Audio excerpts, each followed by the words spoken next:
Ya.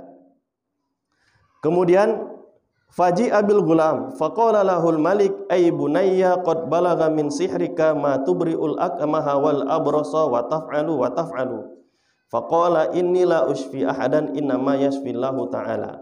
Ya. Ceritanya raja ini manggil lagi pemuda tadi, ya, yang awalnya yang mempertemukan antara pemuda dengan tukang sihir itu adalah si raja. Yang memilih dan mendatangkan pemuda ini adalah raja tadi. Maka kemudian dipanggil lagi anak ini sama raja ini.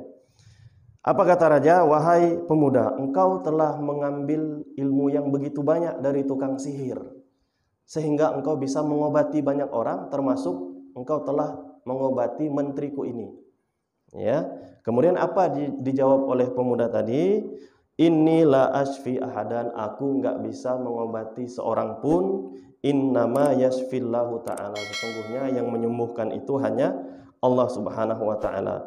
Fa akhadahu falam yazal yu'adzibuhu hatta dalla ala ar-rahib.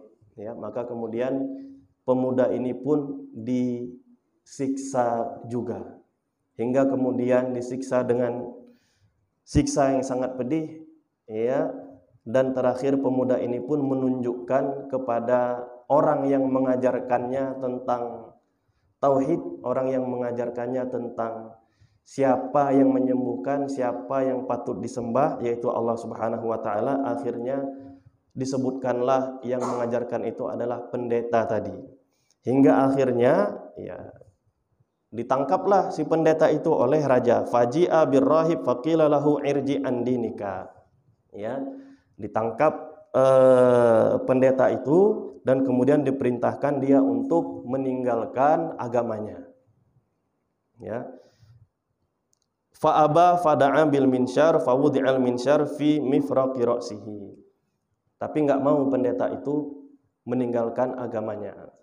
Karena dia enggak mau meninggalkan agamanya, maka akhirnya si rahib ini, ya, si pendeta ini pun disiksa juga, hingga siksaannya sangat pedih yang belum pernah kita lihat hari ini siksaan seperti ini. Ya, siksaannya adalah apa?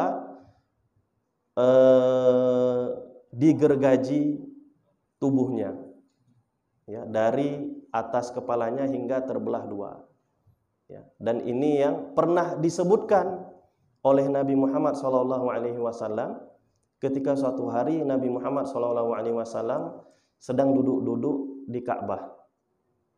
Ya, yang kemudian datang seorang sahabat, ya, bertanya kepada Rasulullah, wahai Rasulullah, bukankah kita alal haq, bukankah kita di atas kebenaran? Iya. Lalu kenapa kita hari ini tidak langsung saja berdakwah secara terang-terangan? Ya, kita bantai saja ini orang musyrik ini yang ada di kota Mekah. Ya. Apa kemudian dijawab oleh Nabi Muhammad SAW? Tahukah kamu, diceritakan oleh Nabi kisah ini kepada sahabat tadi, tahukah kamu bahwasannya kaum sebelum kita itu ada yang dibelah dengan gergaji dari atas kepalanya sampai ke bawah, sampai terbelah dua. Ya, maka sesungguhnya kalian hari ini, kata Nabi, termasuk kaumun yang tasta'jilun, termasuk orang yang terlalu terburu-buru ingin segera melihat keberhasilan dakwah. Ya. Padahal kaum sebelum kita itu mereka tidak terburu-buru, mereka mendapatkan siksaan, ya kan? Tapi mereka bersabar. Nah, ini sebenarnya hubungan antara hadis ini dengan kesabaran. Ya, mereka bersabar dengan beriman kepada Allah Subhanahu wa ta'ala hingga disiksa, dan kemudian mereka meninggal dunia dalam keadaan disiksa dan dalam keadaan iman dan tawakal yang penuh dan sungguh-sungguh kepada Allah Subhanahu wa ta'ala. Ya, itu keadaan pendeta tadi, ya. Belum selesai ceritanya sampai di sini, ya. Fasyaqqahu bihi hatta waqa'a syaqqahu thumma ji'a bijalisil malik. Ya. Jadi pendeta tadi sudah meninggal dunia, ya, karena sudah digergaji, ya kan. Kemudian, ya, didatangkan lagi si menteri, ya, menteri raja dipanggil. Ya, irji andinika, hari ini semuanya menjalani pengadilan yang diadakan oleh raja yang mengaku sebagai Tuhan tadi. Dipanggil menterinya tadi, diperintahkan untuk keluar dari agamanya, ya, yaitu agama iman kepada Allah. Ya, fa'aba, enggak mau juga menteri tadi. Ya, karena dia sudah melihat betul-betul bahwasannya yang menyembuhkan itu adalah Allah Subhanahu wa taala, maka dia ya imannya sangat kuat dan tertanam di dalam hatinya. Sama hukumannya ya kepada si menteri tadi karena enggak mau keluar dari agama yang diajarkan oleh pendeta. Ya, dan diajarkan juga oleh pemuda tadi kepada si menteri. Ya. Menterinya pun sama. Ya, dipotong dua dengan gergaji. Ya, sama. Ya. Tsumma ji'a bil gulam faqila lahu irji' an dinika fa'aba. Ya, fadafa'ahu ila nafarin min ashabihi faqal. Kemudian si pemuda tadi dipanggil juga. Ya, si pemuda dipanggil dan kemudian diperintahkan untuk meninggalkan agama yang dia yakini saat itu, yaitu agama tauhid. Tapi dia nggak mau. Ya, akhirnya apa? Raja pun memanggil tentaranya dan kemudian memerintahkan agar pemuda ini dibawa ke sebuah bukit, dibawa ke sebuah gunung. Ya, yang dimana mereka memerintahkan kepada tentaranya, ya raja tadi memerintahkan kepada tentaranya, ya, paksa anak ini untuk keluar dari agamanya, ya, untuk meninggalkan imannya, ya, bawa dia ke bukit, bawa dia ke gunung dan paksa dia untuk meninggalkan agamanya. Kalau dia nggak mau meninggalkan agamanya, maka lemparkanlah dia dari atas bukit hingga dia mati. Ya, maka dilaksanakanlah perintah ini oleh tentara raja tadi, ya kan, hingga kemudian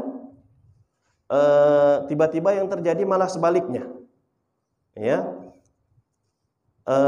si pemuda itu berdoa kepada Allah Subhanahu wa taala, Allahumma ikfinihim bima syi'ta farajafa bihimul jabal fasaqatu. Ya, Allahumma ikfinihim bima syi'ta. Ya, doanya singkat sekali. Ya, pemuda itu ketika dibawa ke atas gunung oleh tentara tadi, ia berdoa kepada Allah. Ya, menunjukkan betul-betul doa ini adalah bentuk kesempurnaan daripada ketakwaan atau ketawakalan seseorang. Ya, tawakal yang sempurna itu kira-kira contohnya seperti inilah. Hingga kemudian doa seseorang pun sangat mudah dikabulkan oleh Allah Subhanahu wa taala. Apa kata si pemuda ini? Allahumma ikfinihim bima syi'ta. Ya Allah, Engkau itu cukup untukku. Lakukan apa saja yang Engkau kehendaki, ya, bagi mereka, bagi tentara-tentara tadi. Maka kemudian Allah goyangkan gunung tadi, ya kan, sehingga goyang dan tentara tadi pun terjatuh, mati semua. Yang hidup hanya pemuda itu. Ya, yang hidup hanya pemuda itu dan dia mendatangi raja tadi. Kembali dia pulang kepada raja tadi. Ya.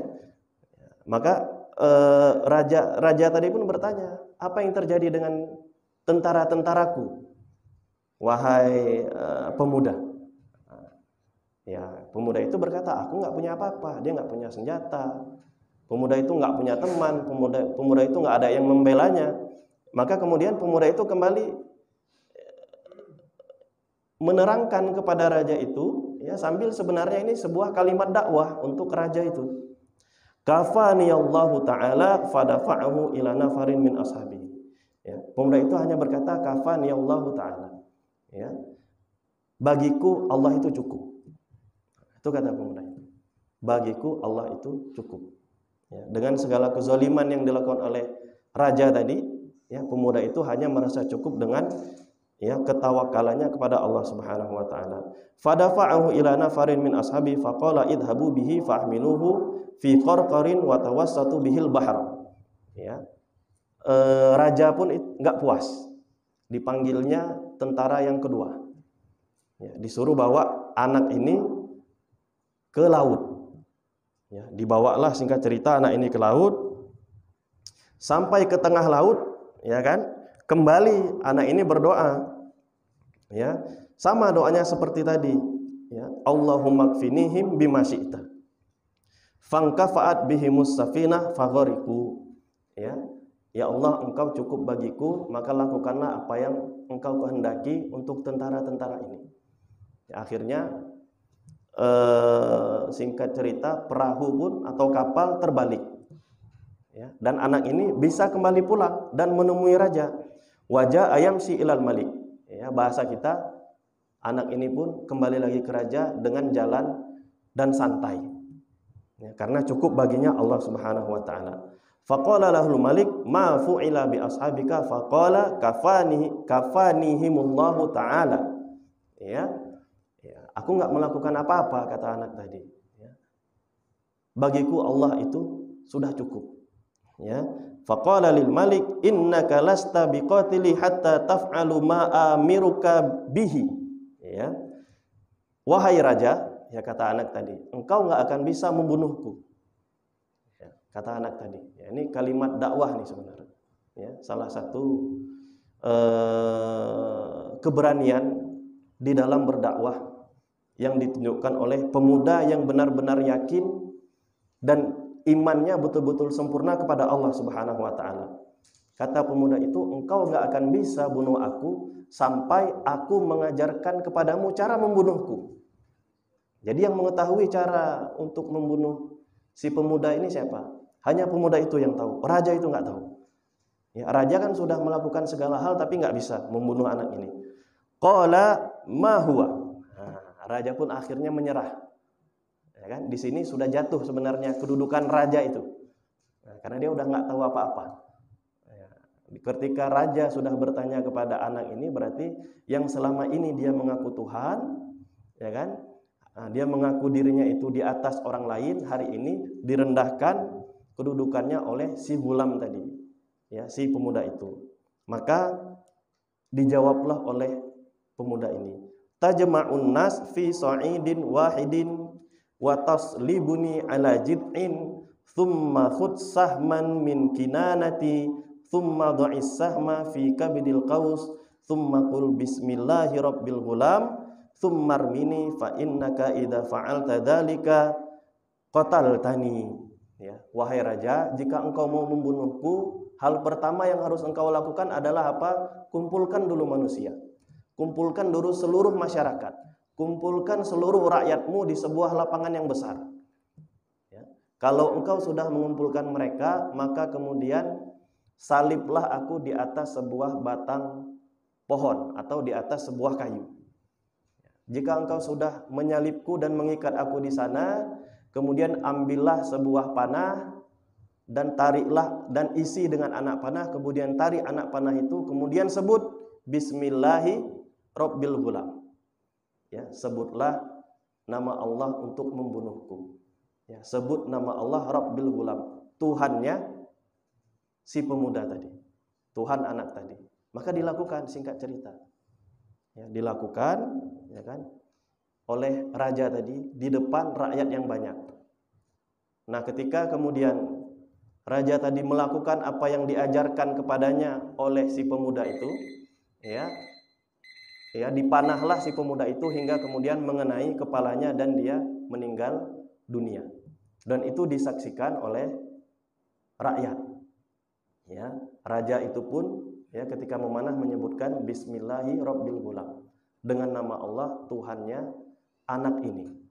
Ya, maka ketika pemuda itu mati, ya kan, raja ini senang, dia pulang. Ya, tapi kemudian ternyata rakyatnya semua beriman kepada Allah Subhanahu wa taala. Ya, Masya Allah, dakwah yang luar biasa yang dilakukan oleh anak tadi. Ya kan, dengan mengorbankan nyawanya, ya kan, fadilah yang dia dapatkan adalah iman seluruh, ya, seluruh manusia, seluruh rakyat yang ada di negeri itu. Ya, maka kemudian berita ini, berita berimannya seluruh rakyat raja tadi disampaikan kepada raja. Rajanya tadi nggak tahu. Rajanya langsung pulang ke kerajaannya untuk duduk santai. Kemudian menterinya baru mengabarkan kepada dia. Ya, para menteri-menteri yang lain, anak-anak buahnya. Ya kan? Kemudian apa? Raja ini marah. Ya, marah, ya, hingga kemudian dipanggil rakyatnya tadi dan diperintahkan untuk meninggalkan agama si pemuda tadi, meninggalkan agama anak tadi. Ya, nggak ada yang mau meninggalkan agama anak tadi, rakyatnya. Hingga kemudian apa yang terjadi? Karena raja ini marah, akhirnya diancamlah rakyatnya. Bagi mereka yang tidak mau meninggalkan agama si pemuda tadi yang sudah dibunuh, maka akan digalikan bagi mereka sebuah lubang, yang dimana lubang tersebut akan diisi dengan kayu bakar, ya kan? Dan orang yang tidak mau meninggalkan agama itu akan dipaksa untuk masuk ke dalam lubang yang telah diisi kayu bakar itu. Nah, maka tidak ada yang meninggalkan agama anak tadi. Ya, rakyatnya tadi masuk ke dalam lubang itu. Ya, meninggallah mereka dalam keadaan beriman kepada Allah Subhanahu wa taala, hingga bahkan ada seorang bayi, ya, anak bayi yang sedang digendong oleh ibunya, ya. Ja'at imra'atun wa ma'aha sobiyun laha, ya, seorang bayi. Maka kemudian seorang ibu ini pun, ya, sudah hampir masuk ke lubang itu, tapi kemudian ketika melihat si bayi, dia menjadi agak ragu karena kasihan dengan bayinya, ya. Maka kemudian bayinya pun subhanallah dapat karomah juga, bayinya bisa bicara. Ya, apa kemudian kata bayi tersebut kepada ibunya? Isbiri fa innaki alal haq. Ya, bersabarlah wahai ibuku, sesungguhnya engkau berada di atas kebenaran. Ya, maka kemudian ibunya pun masuk ke dalam lubang itu, dan kemudian akhirnya, ya, rakyat raja tadi beriman semua kepada Allah, ya, tapi tidak apa, mereka disiksa, ya, dan kemudian mereka meninggal dunia, tapi meninggalnya di dalam keadaan keimanan kepada Allah Subhanahu wa taala. Nah, ini hadisnya sampai di sini. Ya, diriwayatkan oleh Imam Muslim, ya kan, dan ceritanya disebutkan juga di dalam Al-Qur'an di dalam surat Al-Buruj. Ya, ada di situ disebutkan qutila ashabul ukhdud annari dzatil waqud idhum 'alaiha qu'ud wa hum 'ala ma yaf'aluna bil mu'minina syuhud wa ma naqamu minhum illa ayyuminu billahil azizil hamid. Dan tidaklah mereka disiksa. Nah, di sini syahidnya ini, di sini titik sebab daripada mereka disiksa, wa ma naqamu minhum illa ayyuminu billahil azizil hamid. Tidaklah mereka disiksa kecuali karena sebab mereka beriman kepada Allah Subhanahu wa taala. Ya. Nah, maka mungkin dari kalimat terakhir si bayi tadi, isbiri ya ummi, sabarlah wahai ibuku. Ya, ini kan tentang kesabaran. Masuklah kemudian hadis ini di dalam bab kesabaran, ya, atau Imam Nawawi memasukkan hadis ini ke dalam bab kesabaran, ya. Selain juga tadi banyak, ya, contoh-contoh kesabaran, ya kan, si wazir atau si menteri, ya kan, si pendeta, termasuk juga si gulam, si anak tadi, ya kan, ini contoh-contoh kesabaran di dalam berdakwah kepada Allah Subhanahu wa taala. Ya, mungkin sampai di sini dulu kajian kita pada malam hari ini. Insyaallah di pertemuan selanjutnya kita akan membahas mengenai beberapa faedah yang bisa kita ambil dari hadis ini. Ya, jadi malam ini kita baru membahas mengenai terjemahan daripada kisah yang ada di dalam hadis yang diriwayatkan oleh Imam Muslim. Mudah-mudahan bermanfaat untuk kita semuanya. Lebih dan kurangnya saya mohon maaf. Saya tutup kajian kita dengan doa kafaratul majlis. Subhanakallahumma rabbana wa bihamdika asyhadu an la ilaha illa anta astaghfiruka wa atubu ilaik. Wabillahi taufik wal hidayah. Wassalamualaikum warahmatullahi wabarakatuh.